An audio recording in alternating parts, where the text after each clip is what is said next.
MCD ने कहा है कि ये आपदा है सर, मैं मानूंगा ये पूरी तरह से लापरवाही है। सर मैं 2 साल से यहाँ रह रहा हूँ, आधा घंटा बारिश होने पर सर घुटनों तक पानी आ जाता है और ये सब 2 सालों से लगातार हो रहा है। सर आपदा वो होती है जो कभी कभार होती है, एक बार होती है। सर हम 2 साल से देख रहे हैं ये लगातार हो रहा है। दूसरी बात सर, मैंने अपने मकान मालिक से बात किया, उन्होंने बताया कि वो 10 से 12 दिन से जाकर काउंसलर से यहाँ बोल रहे थे लगातार कि नालों की सफाई कराई जाए, लेकिन वो नालों की कोई सफाई नहीं करा रहे हैं सर। तो यहाँ पे ये जो हमारे काउंसलर्स हैं ये उनका भी फेल्योर है। तीसरी बात सर मैं ये देख रहा हूँ कि हमने पढ़ा है कमिटेड ब्यूरोक्रेसी, यहाँ पे मैं वो हाल देख रहा हूँ कि पहले इन्होंने लाइट काटा, उसके बाद सर सारी लाशें निकाल दी, उसके बाद यहाँ पे बच्चों को हटाने के लिए वहाँ पे पूरी पुलिस जुट गई और लाठी डंडे लेकर खड़ी है। 300 से ज्यादा लोग आज प्रशासन के खड़े थे सर, 100 से ज्यादा पुलिस वाले खड़े थे, एनडीआरएफ की टीम खड़ी थी, बाकी लोग भी खड़े थे। मैं ये पूछना चाहता हूँ सर कि अगर 10 दिन पहले मानसून जब आने वाला था, ये 300 लोग तब क्यों न तत्परता दिखाकर खड़े हुए? सर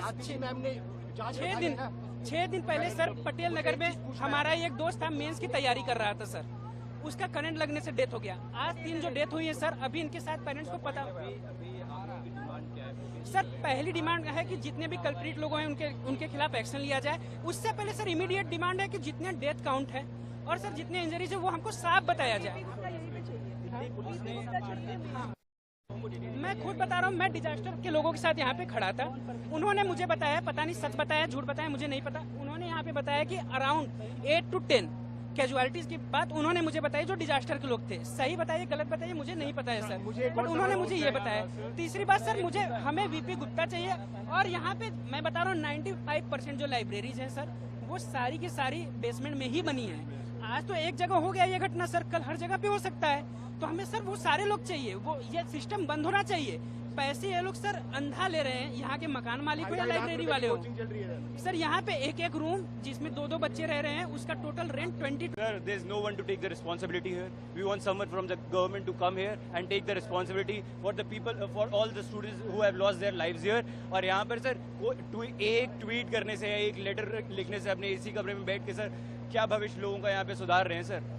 यहाँ पे वोट मांगने आते हैं तो घर तक आते हैं सर वोट मांगने आते हैं तो घर तक आते हैं, और जब कोई त्रासदी होती है तो अपने घर में बैठ के लेटर लिखते हैं sir. How is it justified sir?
ये बच्चे यहाँ पर अपना भविष्य संवारने आई थे, लेकिन माननीय विधायक दुर्गेश पाठक जी ने और माननीय मुख्यमंत्री अरविंद केजरीवाल जी की निकम्मी सरकार ने एक गुहार नहीं सुनी स्थानीय लोगों की।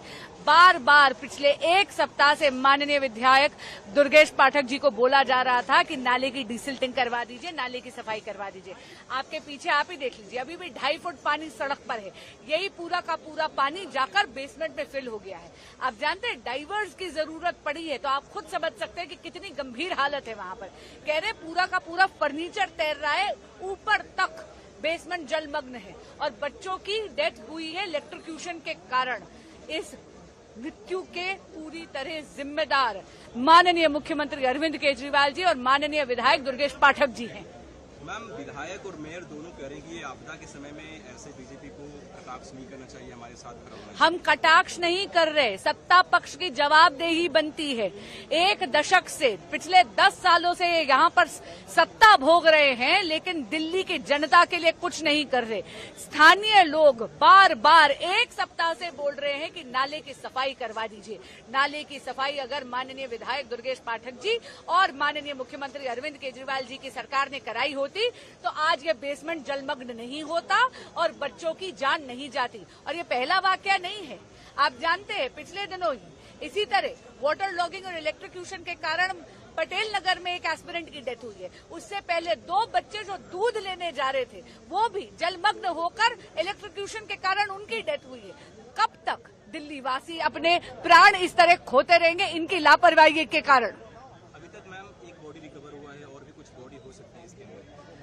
ईश्वर ना करे, लेकिन जो परिस्थिति है उससे लगता है कि शायद कुछ और शव मिल सकते हैं। ऐसा हो सकता है कि और बच्चों ने भी अपनी जान गंवाई है।